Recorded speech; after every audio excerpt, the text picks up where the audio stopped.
الصلاة والسلام عليك يا رسول الله عليك يا حبيب الله عليك يا نبي الله.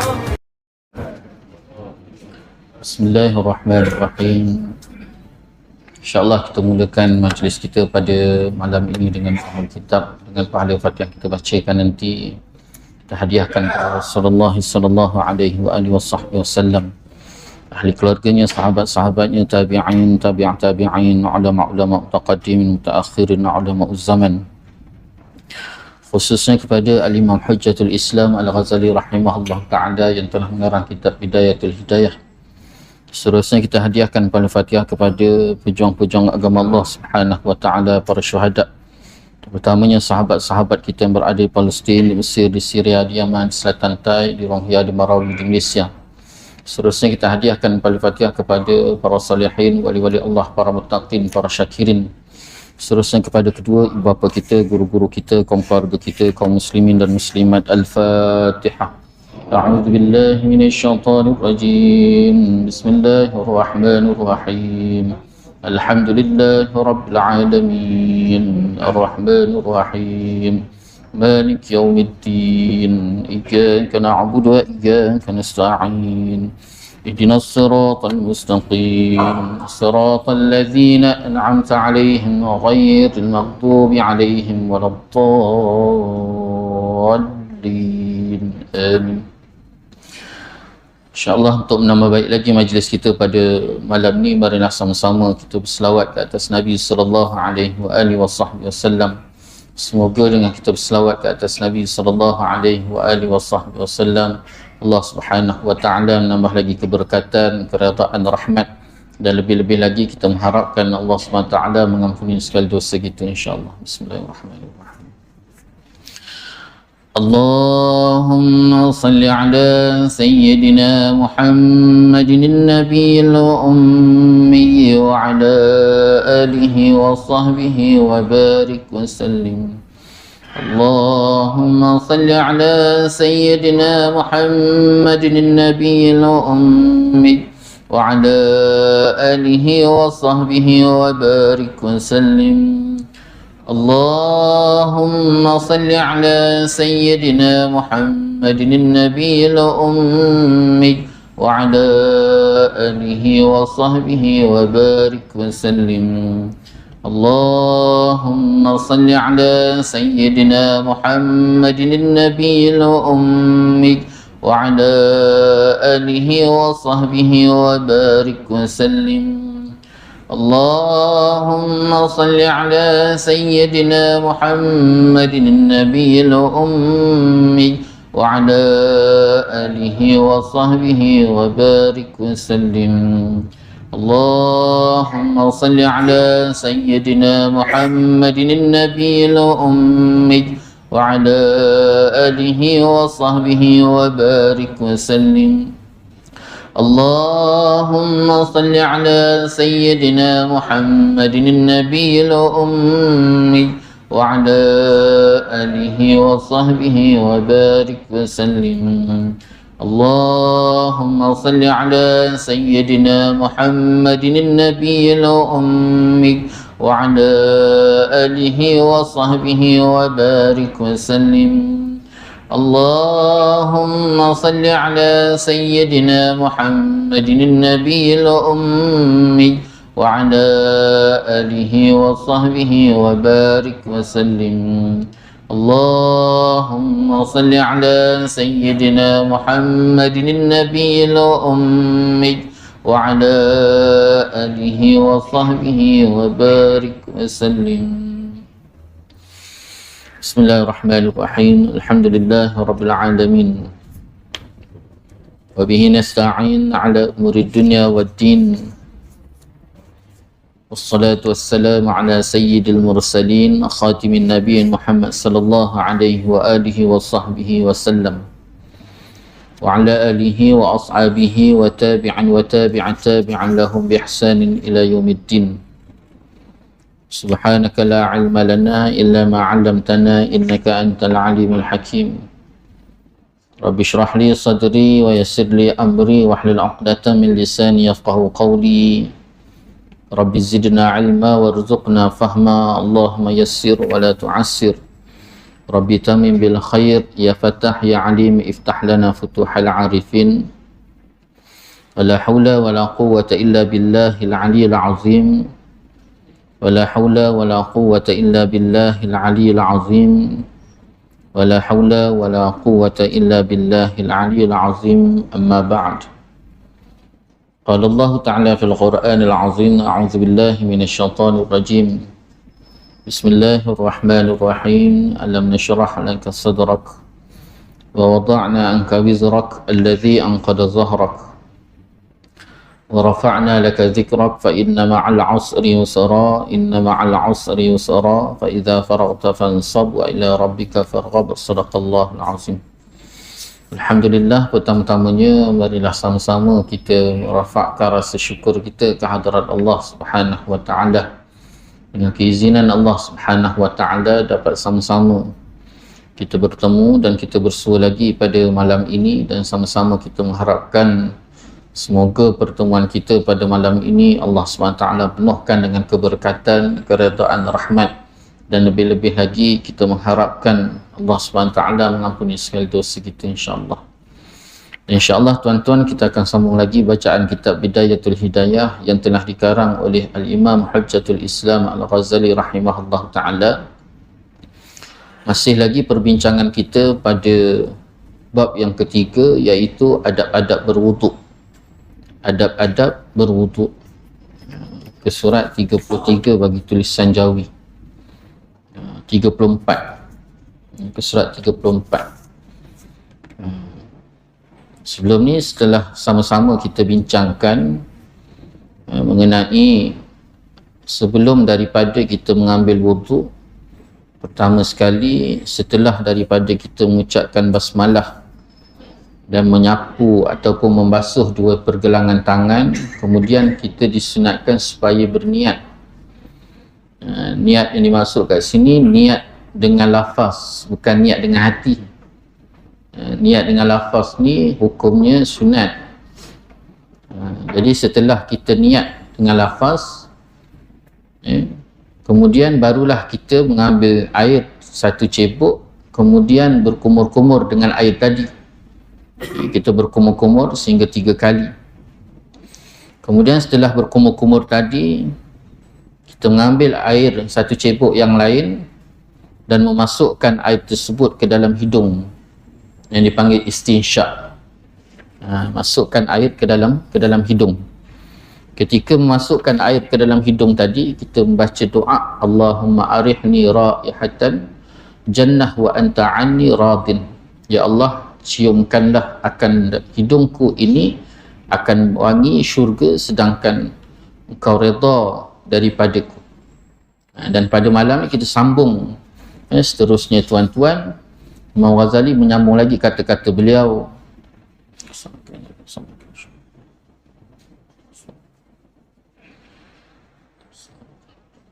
Dan ketika engkau menghembuskan air daripada hidungmu, hendaklah engkau membaca doa, Allahumma inni a'udzubika min rawaihin nar wa su'id dar. Artinya, ya Allah, aku berlindung denganmu daripada bau busuk api neraka dan daripada kejahatan tempat kediamanku. Jadi bila kita masuk air ke dalam hidung ni, masih lagi perbincangan tentang istinsyak. Istinsyak ni tuan-tuan, memasukkan air ke dalam hidung. Masa kita ambil air tadi, kemudian air tadi dah duduk pada tangan kita tadi, kita tarik nafas sekali. Tarik nafas, kemudian baru disedut air tadi. Dah ditarik nafas, kemudian baru sedut air tadi. Nafas yang kita tarik tadi sebelum kita sedut air tu jangan dilepaskan. Tarik, kemudian baru sedut. Waktu kita sedut tadi, kita baca Allahumma arihni raihatal jannah wa anta radin anna radin wa anta anni radin. Ya Allah, ciumkanlah akan hidungku ini akan bau wangi syurga sedangkan engkau redha daripadaku. Waktu kita sedut tadi, Kita minta supaya hidung yang Allah jadikan ni mencium bau syurga dan Allah redha. Kemudian kita hembus, dah kita sedut, kita doa tadi, kita hembus. Kita hembus tadi, lalu setelah kita hembus tadi, kita baca Allahumma inni a'udzubika min rawaihin nar wa su'id dar. Ya Allah, aku berlindung denganmu daripada bau busuk api neraka dan daripada kejahatan tempat kediamanku. Dua benda kita minta ketika dihembus tadi. Pertamanya kita minta supaya Allah SWT melindungi hidung kita daripada mencium bau neraka, busuk neraka. Dan yang kedua, kita minta Allah SWT lindungi kita daripada kejahatan pada tempat kediaman. Dua benda. Pertama sekali minta Allah Ta'ala lindung daripada mencium bau neraka. Neraka ni tuan-tuan busuk. Di antara azab neraka ni busuknya bau neraka tadi. Busuknya bau neraka. Pernah diceritakan ketika Nabi Allah Adam minta supaya diturunkan api. Allah minta pada Allah supaya Allah ambil api dalam neraka tu, minta sikit bawa ke dunia. Diminta pada Allah. Waktu tu baru selesai Allah turunkan Nabi Allah Adam AS daripada syurga. Jadi bila diminta api tadi, Allah Ta'ala herdik. Allah Ta'ala tegur Nabi Allah Adam, wahai Adam, jangan kau mintakan api neraka untuk diturunkan ke dunia. Kerana kalau terbukalah sebesar mata jarum neraka itu, maka akan matilah seluruh penghidupan yang berada di atas muka bumi ni. Dan yang kedua, kalau katalah pakaian ahli neraka ni digantungkan di antara langit dan bumi.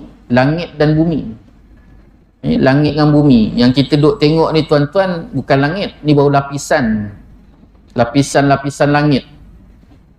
Kalau kita pergi jauh sikit, ada lapisan ozon.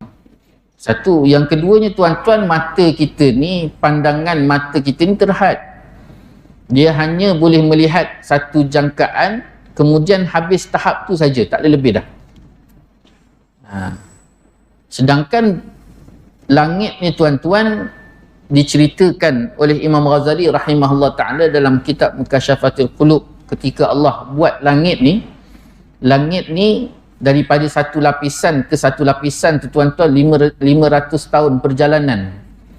Dan satu lapisan langit tu pula, satu lapisan itu 500 perjalanan. Ini betapa besar luasnya langit Allah Subhanahu wa ta'ala. Jadi langit tadi Allah Subhanahu wa ta'ala sebut, di antara langit dan bumi ku gantungkan pakaian ahli neraka, maka akan matilah seluruh penghidupan yang berada di atas muka bumi. Kerana dua perkara. Yang pertamanya, Allah Ta'ala kata kerana terlalu panasnya pakaian tadi. Panasnya pakaian ahli neraka tadi. Pakaian ahli neraka tadi terlalu panas sehingga mati penghidupan. Dan yang kedua, terlalu busuk. Ini Allah Ta'ala sebut busuknya. Kerana terlalu busuknya sehinggakan mati seluruh penghidupan yang berada di atas muka bumi. Mati tuan-tuan. Busuk. Cuba bayangkan, na'udzubillah min zalik, kalau dipakaikan pakaian tadi pada tubuh. Tak ranak kita. Sebabnya neraka ni tidak ada satu pihak, satu tempat, satu ruang, satu keadaan pun yang membuatkan seseorang itu tidak terseksa. Pasti terseksa. Semua ruang, semua tempat, semua keadaan. Bila kata neraka Allah SWT, maka sampaikan udaranya tu pun bila disedut tuan-tuan, sakit dan amat menyakitkan. Cuba bayangkan tuan-tuan. Itu sebab kita minta pada Allah SWT supaya Allah SWT melindungi kita daripada mencium bau neraka. Wasu'id dar, dan minta pada Allah SWT supaya Allah lindung kita daripada kejahatan tempat kediaman. Ini kediaman rumah. Minta pada Allah. Rumah kita ni tuan-tuan, syurga kita, syurga dunia kita rumah. Jadi rumah tadi kita minta supaya tidak ada kejahatan. Ini lebih-lebih lagi hari ni tuan-tuan, kebanyakan para ulama mengingatkan kita bahawa kebanyakan penyakit kita pada hari ini berpunca daripada sihir. Sahabat-sahabat saya yang duk kerja ke hospital tuan-tuan, hari ni dia orang kongsi Dia orang sendiri sampai habis usaha, tak tahu apa punca mati hari ni. Cuba bayangkan tuan, putus asa. Sampaikan mereka sendiri tak tahu apa punca mati hari ni. Dan penyakit banyak yang tidak diketahui puncanya. Penyakit dan juga kematian. Jadi tuan-tuan, salah satu tempat datangnya penyakit tadi adalah rumah. Sehinggakan para ulama' mengingatkan kepada kita, bila kita nak balik ke rumah ni tuan-tuan, pastikan bacaan-bacaan yang tertentu yang telah diajar oleh Nabi sallallahu alaihi wasallam jangan ditinggalkan. Jangan ditinggalkan, kerana bila kita masuk ke rumah ada dua benda yang akan ikut. Pertamanya tuan-tuan, syaitan yang memang tugasan dan juga matlamat tujuan untuk merosakkan rumah tangga, dan yang keduanya penyakit. Jadi apa yang perlu kita buat? Diajar oleh para ulama. Yang pertama sekali tuan-tuan, jangan ditinggal baca ayat kursi. Bila sampai je rumah, kita naik kereta tuan-tuan ataupun naik motor, berhenti sekejap. Bila kita berhenti sebentar, 2 minit, 3 minit, kemudian baru keluar daripada rumah, keluar daripada kereta ataupun turun daripada motor, duduk sekejap, kemudian turun, kemudian barulah kita berjalan, sambil berjalan ke pintu tadi ataupun berdiri di depan pintu tadi, baca ayat kursi.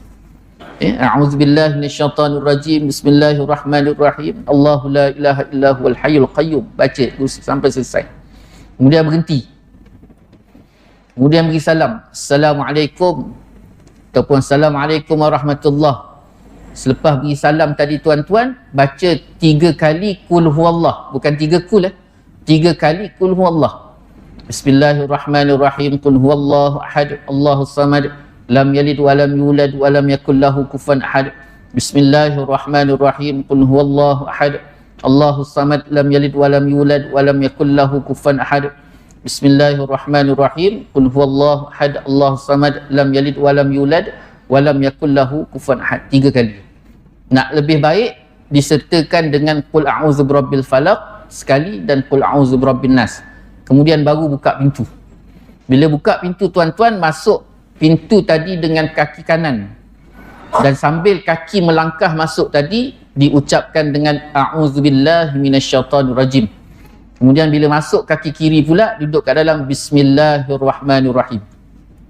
Apa hikmah dia tuan-tuan? Nabi SAW ajar. Pertama sekali Nabi ajar tentang ayat kursi tu.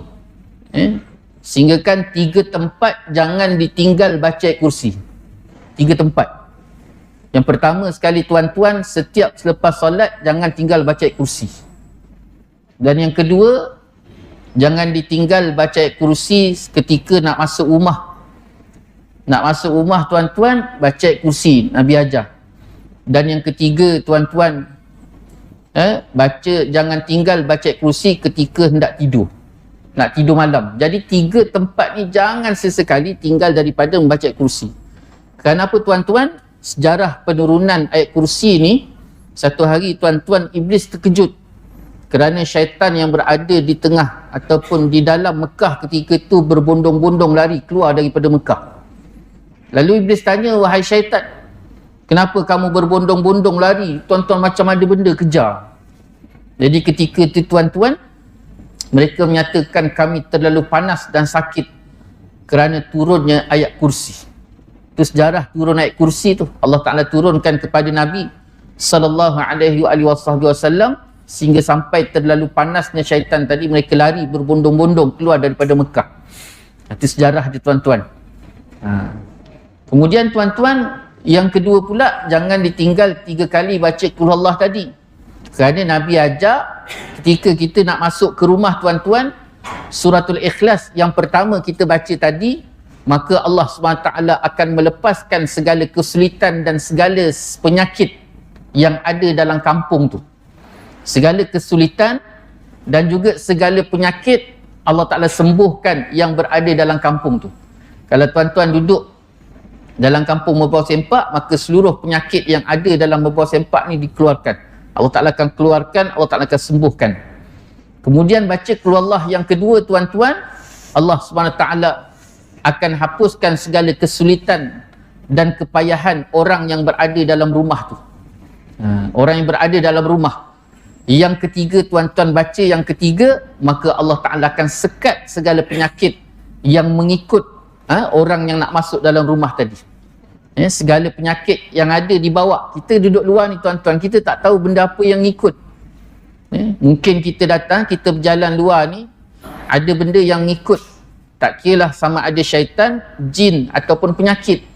Maka ketika tu Allah Ta'ala akan sekat daripada benda-benda yang tak baik mengikut kita masuk ke dalam rumah. Dia Nabi SAW ajar supaya jangan sesekali tinggal baca 3 kali Qul Huwallah. Kemudian disempurnakan dengan Qul a'udzu birabbil falaq dan Qul a'udzu birabbin nas.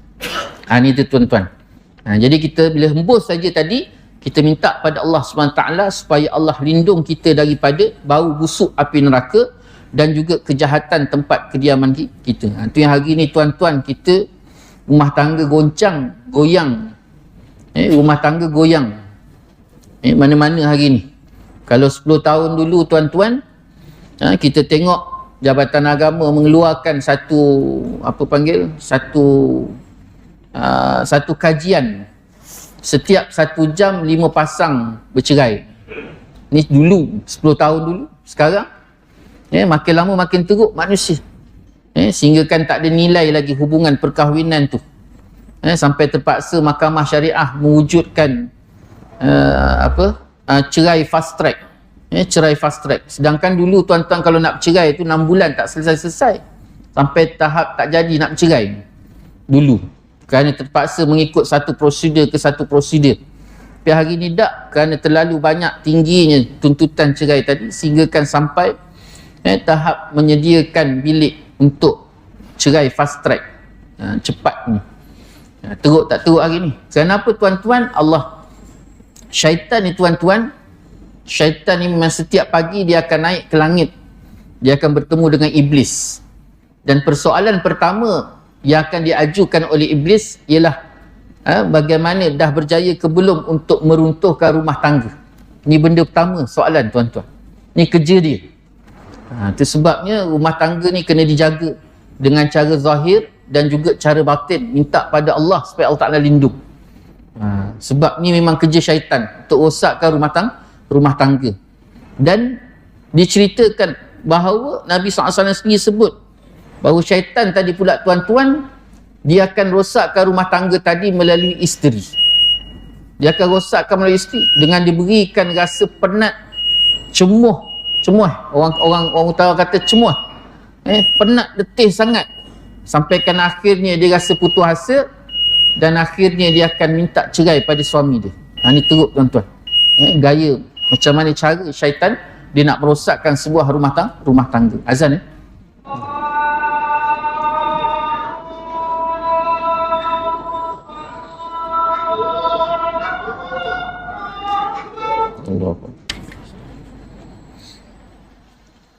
Tuan-tuan hadirin hadirat, muslimin muslimat yang dirahmati oleh Allah SWT.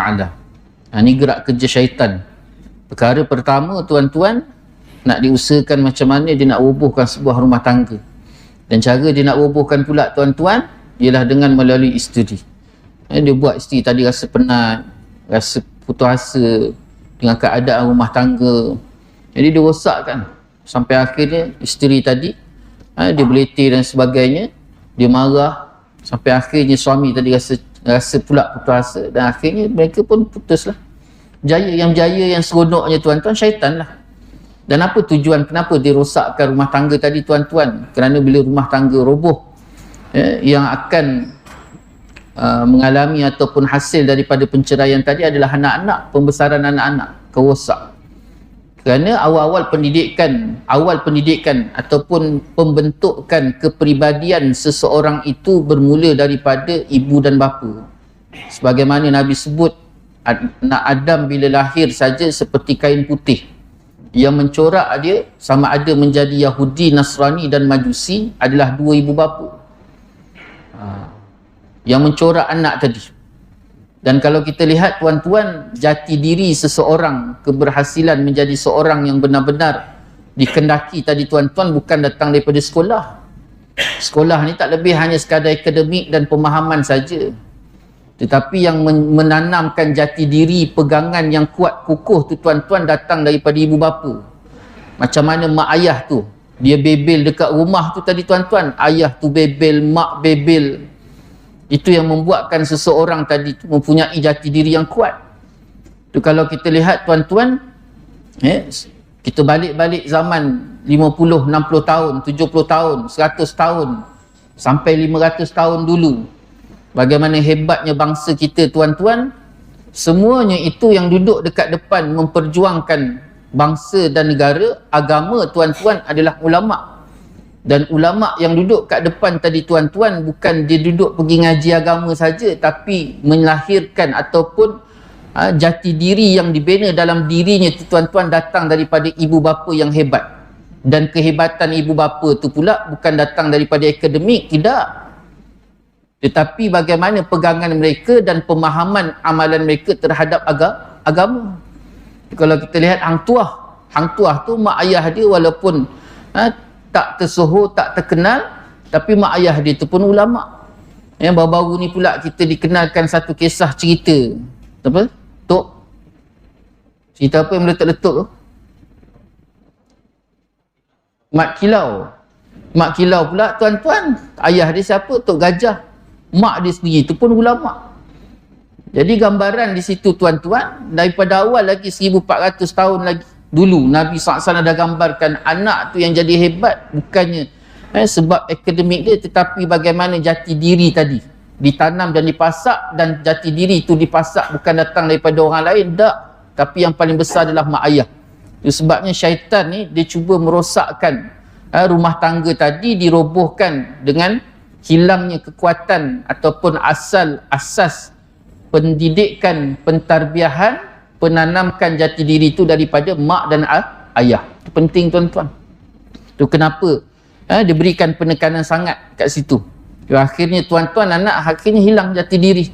Mungkin akademiknya hebat, akademiknya hebat, tapi jati diri. Hari ni kalau kita nak lihat contoh masyarakat, siapa yang tak ada master, siapa yang tak ada PhD? Hari ni kalau orang tanya berapa master, berapa PhD, orang tak tanya lagi SPM dah tuan-tuan. Masyarakat dah tak tanya SPM apa barang SPM. Dia tanya berapa degree. Degree tu ada 4 degree. Master 2, PhD 1. Hari ni masyarakat hebat tak hebat. Tapi sejauh mana tuan-tuan agama kita terjaga, bangsa kita terjaga? Tak ada. Makin lama makin tak ada mampu untuk penjagaan dan pemeliharaan bangsa dan agama. Kenapa tuan-tuan?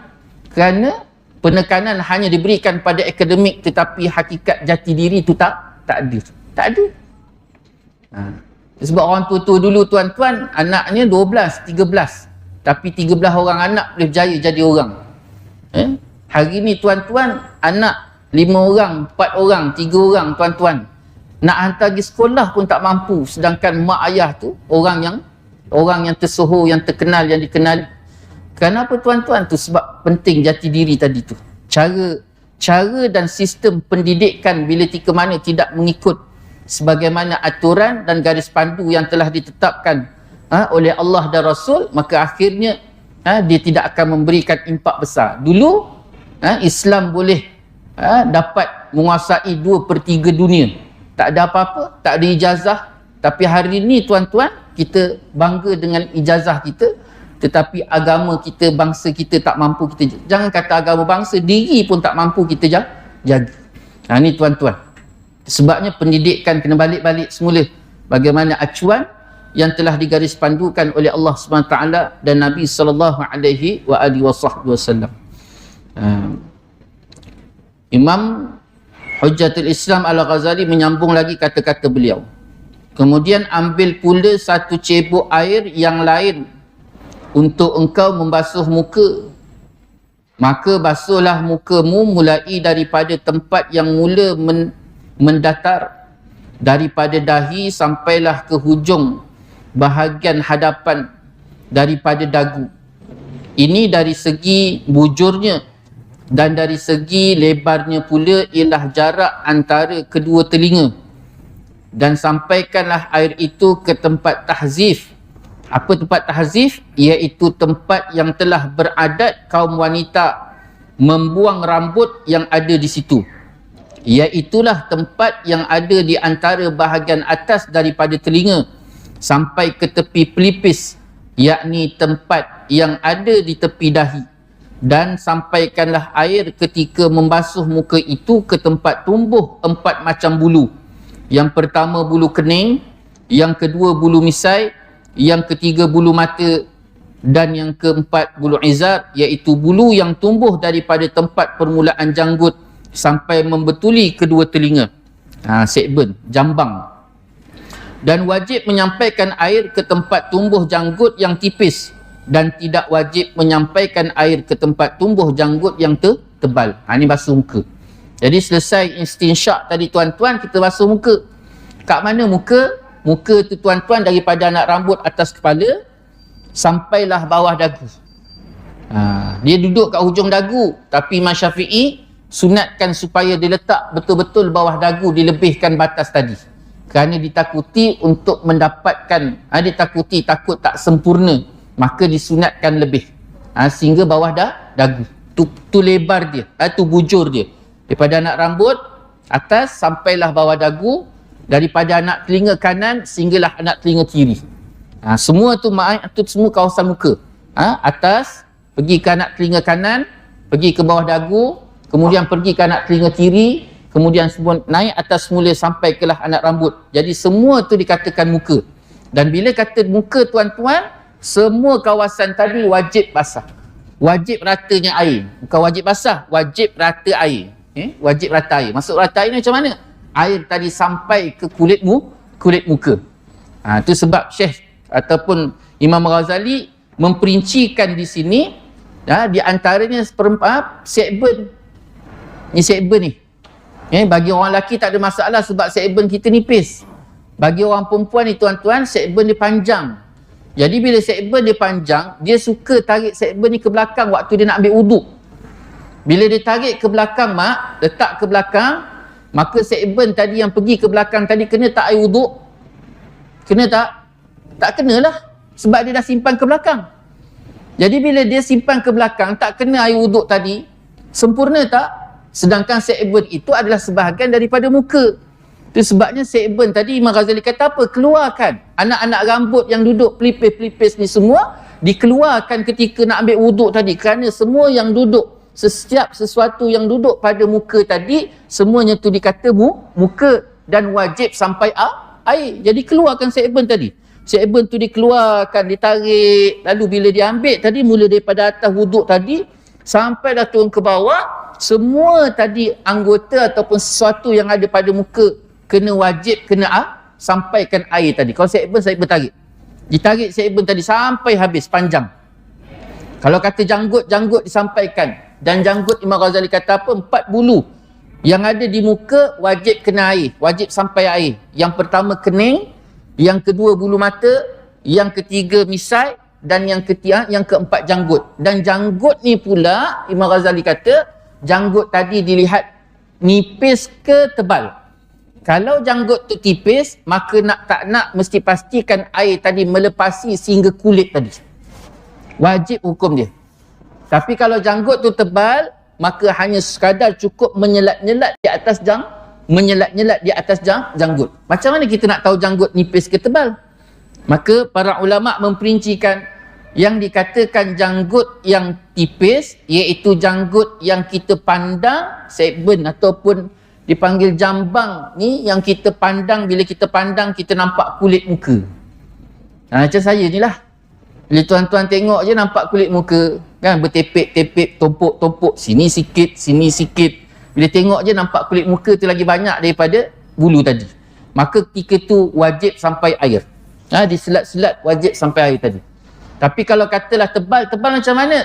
Yang tebalnya pula iaitu bila ketika mana dia tengok, dilihat tak nampak kulit muka, maka jambang dan janggut tadi dikatakan jambang dan janggut yang tebal.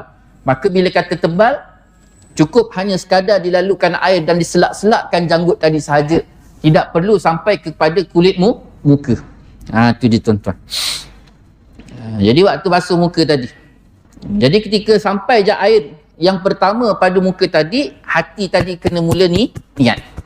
Mula niat di hati. Nawaitu aku niat ambil wuduk kerana Allah Ta'ala, ataupun aku niat rafa' hadas kerana Allah Ta'ala, ataupun aku niat ambil wuduk untuk membolehkan aku solat kerana Allah Ta'ala. Semuanya tu yang kita duk baca pada bulan lepas tu tuan-tuan, itu lafaz. Lafaz hukumnya sunat. Lafaz hukumnya sunat, diutarakan daripada dua bibir tu hukum sunat. Tapi niat di hati itu hukumnya wajib dan salah satu daripada rukun wuduk. Perlu datang. Bila waktu sampai air yang pertama pada muka tadi, maka hati tadi mulakan niat. Jadi bermula. Dan ketika sapu tadi tuan-tuan, basuh tadi, pastikan semua tadi tu. 4 bulu tadi, bulu kening, bulu mata, dia punya misai, kemudian jambang, sekben tadi tu. Sekben yang panjang tadi, kalau kata panjang-panjang tu, sepanjang-panjang tu lah kena sampai air. Kemudian jambang, janggut. Tu dia, pastikan semua itu diratakan air. Dan baca olehmu ketika membasuh muka itu, Allahumma bayyid wajhi binurika yauma tabyad wujuhu awliyaika wala tusawwid wajhi bizulumatika yauma tusawwad wujuhu a'daika. Jadi masa dibasuh muka tadi, niat wuduk dalam hati, mulut dia baca doa. Allahumma bayyid wajhi binurika yauma tabyad wujuhu awliyaika wala tusawwid wajhi bizulumatika yauma tusawwad wujuhu a'daika. Artinya, ya Allah, putihkanlah mukaku dengan nurmu pada hari yang menjadi putih muka para awliya-Mu, iaitu pada hari kiamat, dan jangan engkau hitamkan mukaku dengan kegelapan-Mu pada hari menjadi hitam muka musuh-musuh-Mu. Minta pada Allah. Kita minta pada Allah SWT supaya Allah putihkan muka kita ketika waktu hari kiamat nanti. Dekat akhirat nanti tuan-tuan, Allah bangkitkan manusia. Ketika kebangkitan akhirat tu tuan-tuan, ada di antara kalangan manusia yang muka dia putih. Siapa dia? Iaitu wali-wali Allah Subhanahu Wa Ta'ala. Maka kita minta supaya Allah jadikan muka kita di antara mereka yang putih. Yang putih mukanya sebagaimana Allah putihkan muka-muka wali-wali Allah. Dan kita minta supaya Allah jangan jadikan muka kita hitam sebagaimana Allah menghitamkan muka musuh-musuh Allah. Siapa? Iaitu syaitan, iblis, golongan kafir, munafik dan juga fasik. Itu dia. Golongan-golongan yang akan dihitamkan oleh Allah SWT akan muka mereka, na'udzubillah min zalik. Ini minta tuan-tuan. Sebab waktu tu kita semuanya keadaan tubuh kita dan perjalanan pengurusan kita kembali kepada amalan yang kita lakukan ketika berada di dunia. Jadi minta sungguh-sungguh pada Allah. Dan besok dekat akhirat pun tuan-tuan, ketika kita dibangkitkan oleh Allah Subhanahu Wa Ta'ala, bila tiupan sangkakala yang kedua tuan-tuan, kita pun bangkit. Bila kita bangkit saja dalam keadaan termanggu. Berapa lama termanggu tuan-tuan? Manggu ni duk galik, kenapa ni, apa yang berlaku ni, nak buat apa, tak tahu tuan-tuan, termanggu. Ulama sebut sampaikan puluhan tahun, ratusan tahun tuan-tuan duk termanggu, sampailah ada di antara mereka yang hidup atas dunia tuan-tuan duduk bersama ulama. Dia pegang sama ulama.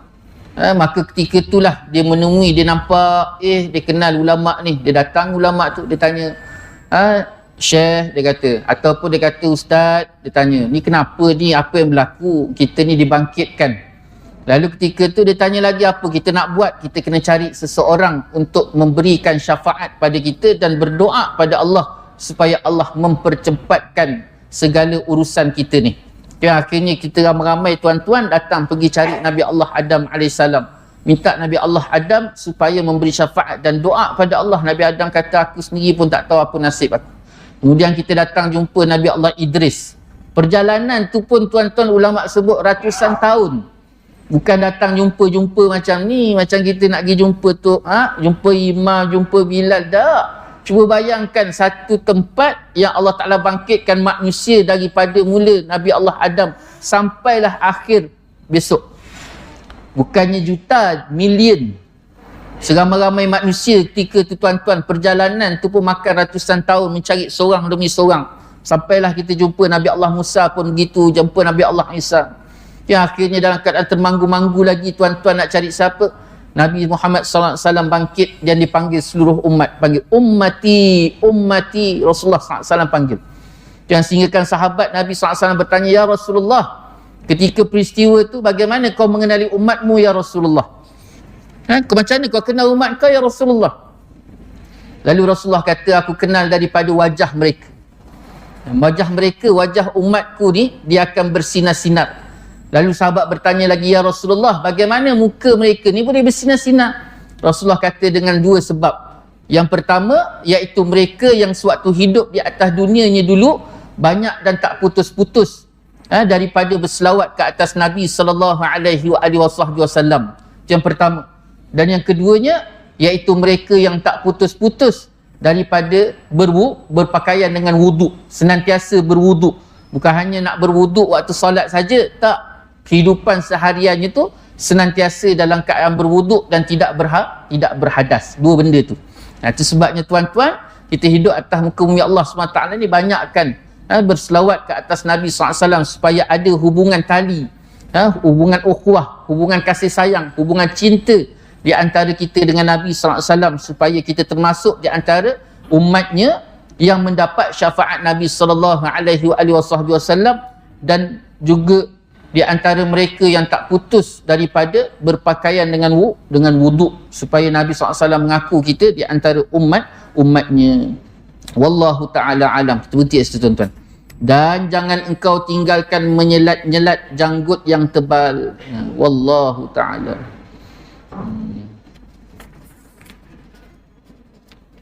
Jadi itulah tuan-tuan, sikit sebanyak dapat kita kongsi bersama pada malam ni. Banyak-banyak kita berdoa pada Allah SWT supaya Allah SWT memberikan kita pemahaman yang baik, diberikan kita taufik, hidayah, inayah, dan juga pimpinan, kekuatan, kesabaran, ketenangan, yang sentiasa duduk dalam keadaan mencari redha Allah SWT.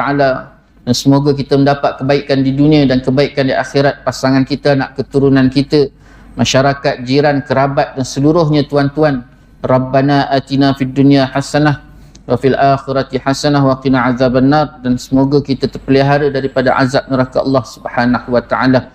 Yang baik itu daripada Allah, yang tidak baik itu milik kelemahan saya sendiri. Saya mohon maaf di atas segala salah kata, salah bicara. Mohon maaf di atas segala-galanya. Insya-Allah kita tangguh majlis dengan tasbih kafarat wa subhanakallah bihamdika asyhadu an la ilaha illa anta astaghfiruka wa atubu ilaik. Bismillahirrahmanirrahim. Wal 'asri innal insana lafi khusr illa alladhina amanu wa 'amilus solihati وتواصوا بالحق وتواصوا بالصبر. أعوذ بالله من الشيطان الرجيم. بسم الله الرحمن الرحيم. الحمد لله رب العالمين. صلى الله على سيدنا محمد وعلى آله وصحبه وبارك وسلم. اللهم ربنا ظلمنا أنفسنا وإن لم تغفر لنا وترحمنا لنكونن من الخاسرين. اللهم ربنا هب لنا من أزواجنا وذرياتنا قرة أعين واجعلنا للمتقين إماما. ربنا لا تزغ قلوبنا بعد إذ هديتنا وهب لنا من لدنك رحمة إنك أنت الوهاب. ربنا آتنا في الدنيا حسنة وفي الآخرة حسنة وقنا عذاب النار. صلى الله على سيدنا محمد وعلى آله وصحبه وبارك وسلم. والحمد لله رب العالمين. تقبل الله منكم. وبالله التوفيق والهداية. والسلام عليكم ورحمة الله.